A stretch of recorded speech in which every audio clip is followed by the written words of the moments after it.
Congress JMM में बन गई बात। सीट शेयरिंग पर दोनों पार्टियों में बनी सहमति। गोड्डा में अब कौन होगा इंडी गठबंधन का चेहरा? पुराने चेहरे पर ही भरोसा करेगी पार्टी या नए पर लगाएगी दांव? लोकसभा के मद्देनजर सीट शेयरिंग को लेकर झामुमो कांग्रेस के बीच कीच दूर होती नजर आ रही है। दिल्ली में गहन मंत्रणा के बाद झारखंड में लोकसभा की कुल 14 सीटों में दोनों पार्टियों के हिस्से 7 सीटों पर सहमति बन गई है। इस 7 सीटों में कांग्रेस झामुमो की ओर से अपने अपने हिस्से की एक सीट राष्ट्रीय जनता दल और वाम दलों को दी जाएगी। झामुमो के लिए दुमका, लोहरदगा, राजमहल, गिरिडीह और जमशेदपुर पर पूर्ण सहमति बनी है। दूसरी तरफ कांग्रेस के हिस्से में गोड्डा, धनबाद, रांची, हजारीबाग, पलामू, खूंटी और चतरा की सीट आई है।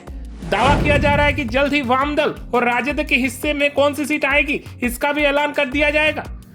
हालांकि हजारीबाग सीट को लेकर अभी भी संशय की स्थिति बनी हुई है। यह सीट वाम दलों के हिस्से में भी जा सकता है, जबकि दूसरी तरफ चतरा की सीट राजद के हिस्से में जा सकती है।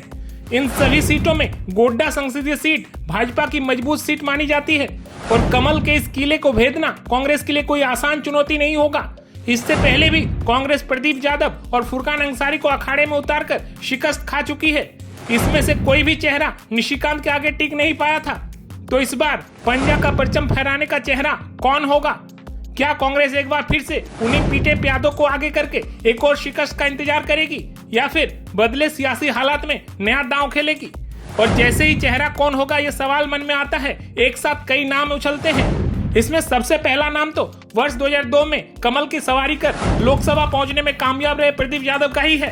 वर्ष 2014 और 19 में भी प्रदीप यादव ने लोकसभा पहुंचने का ख्वाब भी पाला था, लेकिन निशिकांत के आगे उनकी एक नहीं चली थी। इसके साथ ही एक दूसरे नाम पर भी चर्चा होती रहती है और वह है गोड्डा से पूर्व सांसद और कांग्रेस का कद्दावर अल्पसंख्यक चेहरा माने जाने वाले फुरकान अंसारी का। वर्ष 2004 में फुरकान लोकसभा की यात्रा करने में सफल रहे थे। हालांकि वर्ष 2014 में कांग्रेस ने उन्हें एक और मौका दिया था और तब फुरकान ने बेहद मजबूती के साथ निशिकांत का मुकाबला भी किया था। बावजूद इसके वो 60,000 मतों से पीछे छूट गए थे।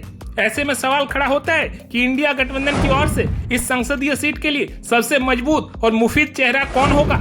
इसके लिए वक्त का इंतजार करना ही बेहतर माना जा रहा है।